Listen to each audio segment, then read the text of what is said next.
রাজশাহীতে ৩০তম international অনূর্ধ্ব-১৮ junior tennis championship ২০২৫ উদ্বোধন করা হয়েছে।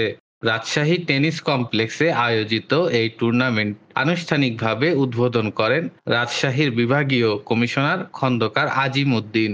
টুর্নামেন্ট পরিচালক ও অতিরিক্ত বিভাগীয় কমিশনার হাবিবুর রহমানের সভাপতিত্বে অনুষ্ঠানে বিশেষ অতিথি ছিলেন রাজশাহী মেট্রোপলিটন পুলিশের কমিশনার আবু সুফিয়ান।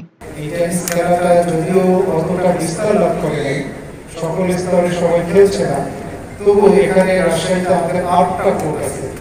৮টা কোর্টের মধ্যে 4টা কোর্টে আমাদের ডে নাইট খেলার সুযোগ আছে, বাকি 4টা কোর্ট শুধু ডে খেলার সুযোগ আছে।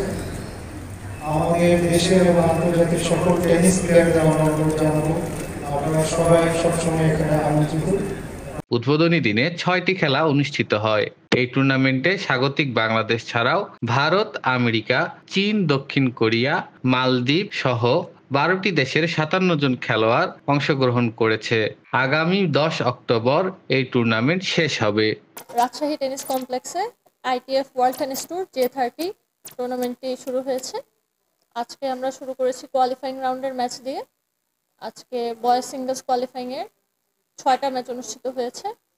ও আমাদের টোটাল প্লেয়ার সংখ্যা হচ্ছে 57 এবং আজকে 14 জন প্লেয়ার খেলা অংশগ্রহণ করেছে। উদ্দীপনা আসলে মূলত মেইন ড্রয়ের খেলা থেকে শুরু হবে এবং আজকে বিকালে ওপেনিং সেরেমনি আছে যেখানে সকল খেলোয়াড় অংশগ্রহণ করবে। যেহেতু কোয়ালিফাইং রাউন্ড চলছে, এখনো ওরকম পার্টিসিপেশন দেখা যাচ্ছে না দর্শকদের মধ্যে।